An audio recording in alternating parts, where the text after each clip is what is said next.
Take a careful look at the foliage of a declining plant in your garden or a weakened tree growing in a commercial orchard. When rich green coloration suddenly disappears and is replaced by a pale, translucent yellow, while the vein network remains dark and clearly visible, what you are seeing is not a simple or unavoidable plant problem. It is the recognizable microscopic pattern of a massive agricultural business system valued at $10 billion. This condition is scientifically known as intervenal chlorosis. According to this narrative, large multinational chemical corporations have built an entire worldwide distribution network around the belief that solving this biological issue requires a specialized, patented synthetic liquid formulation that must be applied continuously. A vast financial structure has emerged from selling an expensive laboratory-produced remedy for what is described as a nutrient shortage that could theoretically be addressed using only $3 worth of discarded, heavily oxidized metal and a common acidic kitchen liquid that many people already have stored in their pantry. The claim presented here is that it is possible to bypass the established supply chain and create a highly reactive, immediately available nutrient compound capable of correcting this biological problem overnight. Before reaching that point, however, the discussion turns to what is described as a larger economic issue affecting growers around the world. To understand the scale of that allegation, it is first necessary to examine what is portrayed as a misconception regarding micronutrient availability in agriculture.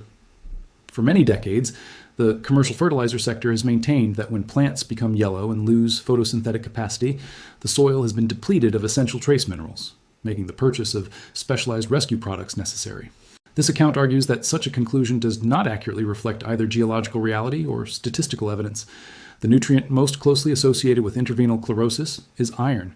Iron ranks as the fourth most abundant element within Earth's crust. It exists throughout the ground beneath our feet, within sand deposits, and throughout clay-rich soils. If iron is so widespread, why do plants still exhibit symptoms of deficiency? The explanation centers on the chemistry of alkaline soils. When soil pH rises above neutral levels, or when the growing medium contains significant amounts of limestone, naturally occurring iron reacts with oxygen and hydroxide ions. This process rapidly converts the iron into insoluble particles resembling microscopic rust. The iron remains physically present in the soil, yet it becomes unavailable for absorption. Plant root hairs are unable to take up these solid oxide particles. As a result, the plant exists in an environment containing abundant iron while remaining incapable of accessing it. The outcome is nutrient starvation. According to this account, major chemical manufacturers recognized this challenge more than a century ago. Rather than focusing on methods to release the iron already present in the soil, they developed a business model centered on synthetic chelation. Chelation is a chemical mechanism in which an organic molecule surrounds an iron ion, functioning like a microscopic claw. That molecular structure shields the iron from reacting with oxygen in alkaline conditions, allowing it to remain dissolved until plant roots can absorb it. Large agricultural chemical companies manufacture these synthetic chelating agents using complex patented molecular systems, such as ADTA, DTPA, and EDA. The compounds are produced in large industrial facilities that require significant energy input. The resulting chelated iron products are then packaged and sold at substantial markups. The public is encouraged to believe that producing a bioavailable iron-binding molecule demands advanced laboratories, expensive infrastructure, and proprietary chemical technologies. Under this perspective, if growers accept that correcting yellowing plants requires a $60 container of synthetic Eden iron, they remain dependent on the established supply network. The argument presented is that this dependency replaced traditional self-sufficient agricultural practices with a recurring cycle of purchase solutions. Before examining the household chemical reaction that is claimed to challenge this system, the discussion shifts to a period that predates the rise of synthetic chemistry monopolies. The method about to be described is presented not as an untested internet speculation, but as a chemical approach said to have been used successfully by agricultural pioneers during the early 19th century. When French grape growers and early American farmers encountered widespread crop losses caused by alkaline soils that restricted access to trace nutrients, they did not have corporate laboratories producing artificial molecular chelators. Plastic containers of DTPA chelates were not available to them. Instead, they faced the possibility of economic collapse and even starvation. Those growers depended on a simple yet extremely efficient oxidation-based extraction approach carried out with ordinary household materials. The method avoided the soil barrier entirely and delivered nutrient energy straight into the vascular system of weakened plants. Early agricultural pioneers recognized a basic biological principle that, according to this account, modern chemical suppliers prefer to keep overlooked. Iron does not necessarily have to be pushed through an alkaline soil environment. The conflict occurring around plant roots can be avoided altogether. Leaf vascular tissue contains porous structures capable of taking in microscopic nutrients that are dissolved in water through the stomata. However, applying iron particles directly onto foliage does not solve the problem. The material oxidizes, turns into rust, and is eventually removed by rainfall. What is required is a naturally derived chelating substance that can be produced with minimal expense using common waste materials and elementary chemistry. The process depends on capturing an unstable and highly reactive form of iron, then bonding it chemically to a gentle organic acid that occurs naturally. When rapidly oxidizing ferric metal is placed into a dilute solution of this household acid, an intense but invisible reaction begins. The acid removes iron ions from the metal structure before they can become insoluble rust particles. Rather than forming useless crystals, the organic acid surrounds the iron ions, functioning as a natural molecular claw. The result is a stable compound that remains fully soluble in water and can be absorbed by plant leaves immediately after application. According to this narrative, barriers that once prevented nutrient access are effectively removed. The compound at the center of this process is ferric acetate.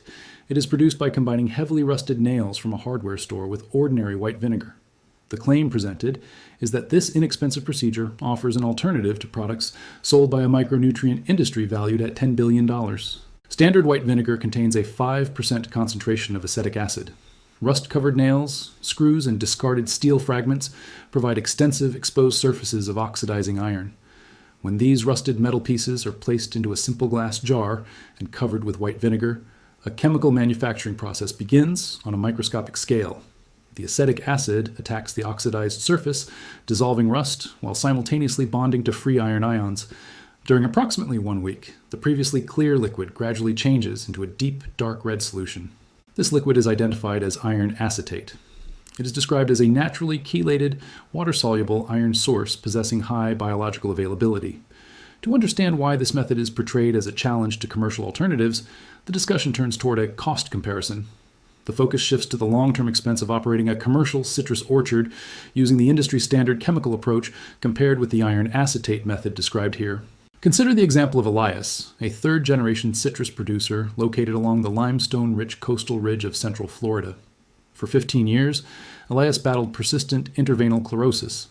According to the account, he remained trapped in an ongoing cycle of dependence on agricultural trace mineral suppliers. The calculation of that dependence was based on the annual volume of proprietary synthetic EDCHA iron products required to overcome the limestone-heavy soil, combined with the transportation expenses associated with moving large quantities of liquid micronutrients. Those costs accumulated continuously across a commercial orchard lifespan of 20 years.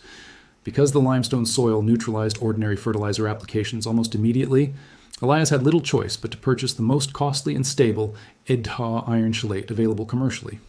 During each growing season, he spent $1,200 every month simply to maintain sufficient green leaf tissue for photosynthesis in his orange trees. Expensive chemical inputs were repeatedly added to a soil system that, according to the narrative, naturally rendered them unavailable. Over a period of 15 years, Elias spent nearly $2,000 maintaining the minimum biological requirements needed for tree survival. Later, while facing severe financial pressure, Elias encountered 19th century agricultural journals describing the rusty nail technique. He stopped purchasing the expensive synthetic EDHA products entirely.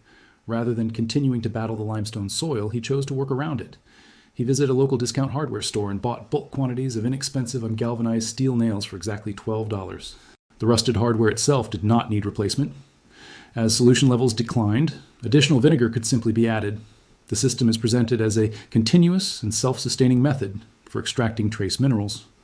According to this account, the economic impact of such cost reductions explains why multinational chemical companies allegedly oppose wider adoption of this reaction. The oxidation of metal in open air cannot be patented. Likewise, a universally available cooking ingredient combined with discarded construction material cannot easily support a recurring multinational revenue model. The narrative argues that major fertilizer manufacturers depend on widespread concern about micronutrient shortages. Growers are encouraged to view iron extraction as a highly technical challenge requiring expensive laboratory-developed chelation systems. If agricultural producers around the world adopted localized production of iron acetate for foliar feeding, the demand for proprietary micronutrient formulations and synthetic soil amendments would decline dramatically.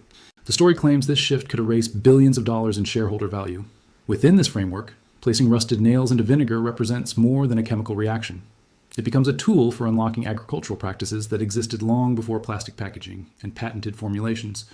The process removes intermediaries from the equation. Large industrial facilities that consume millions of gallons of fossil fuels while manufacturing specialized agricultural inputs are bypassed by a reaction simple enough to occur quietly in a garage. The contrast is presented as both economically disruptive and remarkably straightforward. The narrative further argues that modern commercialization has buried this historical chemistry beneath extensive marketing efforts, sponsored soil research, and industry messaging based on fear. The knowledge, it claims, has remained visible all along. What remains is the willingness to connect the chemical principles involved. Consumers, according to the story, are expected to purchase brightly packaged synthetic micronutrient products without examining the science behind them. Yet chemical laws remain unchanged. Records from 19th century agricultural pioneers continue to exist for those who seek them out.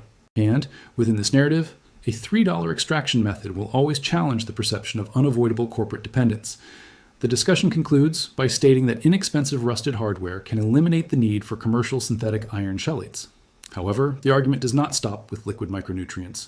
It extends to soil structure itself and the management of pH balance. The next topic introduced is a reportedly overlooked Roman agricultural practice dating back 2,000 years. Please leave your thoughts about this content in the comments below. Thanks for watching. See you in the next one.